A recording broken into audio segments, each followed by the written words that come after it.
So in this video, we wanted to go over the placement of the prong collar and the e-collar.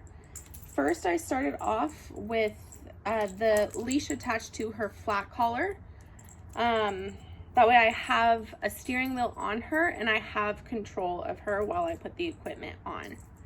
I'm gonna start with the prong collar, which basically when you have your prong collar, you'll have it like this, where the top is where the chain is, and then each individual link can open like this, which is how you'll open and close the prong collar.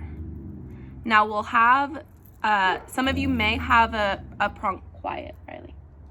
Some of you may have a prong collar that has a buckle instead, but if you don't, basically what you'll do is you'll push up, pinch these, and it opens this way. And again, that can be done on any of the links. So the goal with this, I'm gonna put the prong collar on first and then attach the leash to the prong collar. That way I have a little bit more, even more control once I put the e-collar on. So Riley chose to lay down, but I'm just gonna get her up. Riley, good girl. Give her a little bit of upward leash pressure to get her into that sit.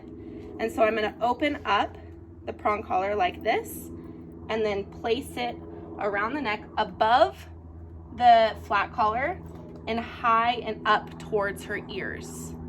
And like I showed you up close in the video, the chain is towards the top or on top of her head, whereas that center plate is below. So now that I have that connected, I can unhook the leash from the flat collar and put it onto the prong collar. And again, it's up high and tight. And if you guys are struggling and it seems like it's falling, you just grab the top of the prong and pull her hair,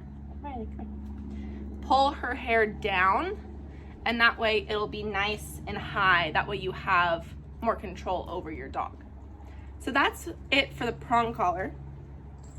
Now the e-collar, what we want is to have the e-collar between the prong and the flat collar. So what I do is now I have her a little bit more control, and I put it on just like this, attach it.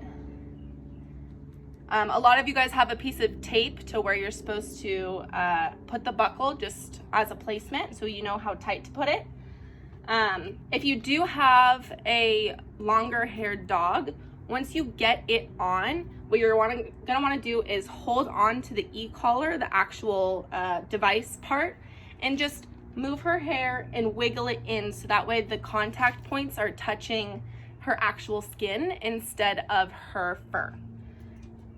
And yeah, so that's what it should look like. Basically the flat collar, the e-collar, and then the prong collar on top.